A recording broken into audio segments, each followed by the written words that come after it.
বুকের মানিককে খুঁজে পেয়ে আনন্দে আত্মহারা বাবা। অপহরণের একদিনের মধ্যেই খুঁজে দিল পুলিশ। কৃতজ্ঞতা প্রকাশের যেন শেষ নেই। চট্টগ্রামের বোয়ালখালী উপজেলায় একদিনের মধ্যেই অপহৃত এক শিশুকে উদ্ধার করেছে পুলিশ। নগরীর চাঁদগাঁও এলাকা থেকে তাকে উদ্ধার করা হয়। এ সময় অপহরণের কাজে ব্যবহার হওয়া সিএনজি অটোরিকশা সহ জড়িত দুইজনকে গ্রেফতার করা হয়।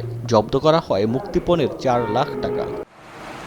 বৃহস্পতিবার দুপুরে বোয়ালখালী থানায় আয়োজিত সংবাদ সম্মেলনে পুলিশ জানায়, গত 25 মার্চ দুপুরে 8 বছর বয়সী আবির নিখোঁজ হয়। পরে বাবা নুরুল আজিম থানায় একটি সাধারণ ডায়েরি করেন।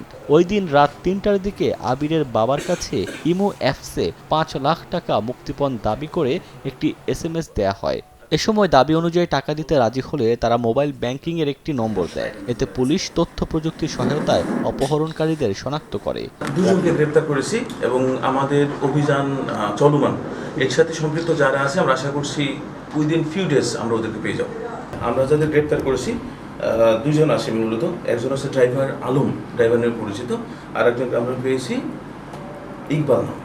26 মার্চ দুপুরে পুলিশের একাধিক টিম অভিযান চালিয়ে নগরীর চাঁদগাঁও বাহির সিগন্যাল এলাকার একটি মাদ্রাসার সামনে থেকে আবিরকে সুস্থ অবস্থায় উদ্ধার করে। এরপর বাঁশখালীতে অভিযান চালিয়ে সিএনজি চালক নুরুল আলম এবং মুক্তিপণের টাকাসহ মোহাম্মদ ইকবাল নামে আরেকজনকে গ্রেফতার করে।